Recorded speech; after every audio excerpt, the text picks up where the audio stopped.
কারো প্রতি মনের ভিতর এক আকাশ ভালোবাসা না জন্মালে কাউকে ভালোবাসি কথাটা বলতে যেও না। কেননা ভালোবাসাহীনতা সহ্য করা যায়, কিন্তু ভালোবাসার অবহেলা কেউ সহ্য করতে পারে না। কিছু কিছু মানুষের ভাগ্য আল্লাহ পাক এমন স্পেশাল কলমে লিখেছেন যে তারা পৃথিবীতে সবার চেয়ে ভিন্ন, সবার চেয়ে ব্যতিক্রম, এবং তাদের হৃদয় পরিপূর্ণ নিঃস্বার্থ ভালোবাসায়। আর এই পৃথিবীতে তাদের জন্য যোগ্য করে কোনো পার্টনার আল্লাহ পাক সৃষ্টি করেন নাই।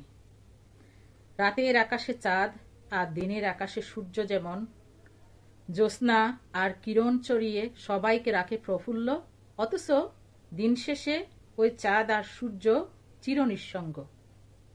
ঠিক আমাদের জগৎ সংসারেও এমন কিছু স্পেশাল মানুষ রয়েছে যারা specially নিঃসঙ্গই।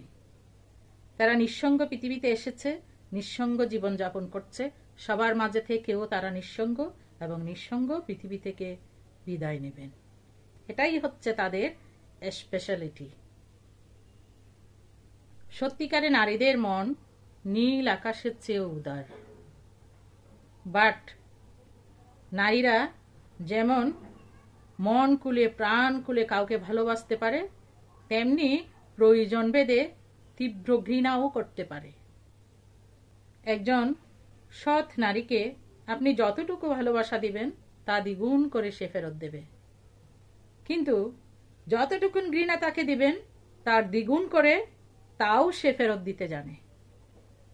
So it's up to you what you choose to do. ভাগ্য কি আমি পরিষ্কার বুঝতে পারি না। হয়তো আরো সময়ের প্রয়োজন, না হয় ভুল ধারণা।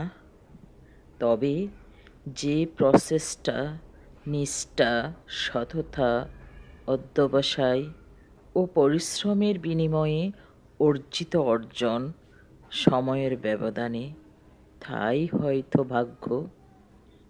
এটাই আমার কাছে ভাগ্য মনে হয়। হয়তো আমার ভুল।